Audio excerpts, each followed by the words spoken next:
You ask Tiger to solve. This deals with linear equations with one unknown.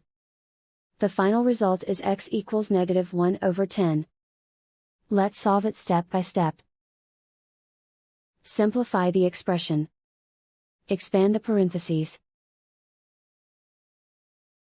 Multiply the coefficients. Simplify the arithmetic.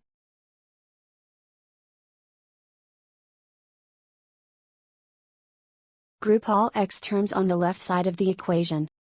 Subtract 8x from both sides.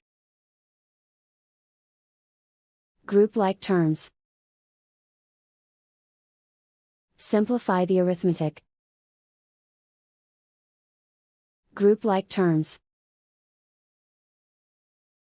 Simplify the arithmetic. Group all constants on the right side of the equation. Subtract 8 from both sides.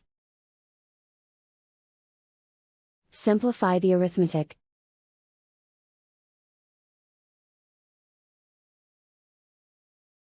Isolate the x.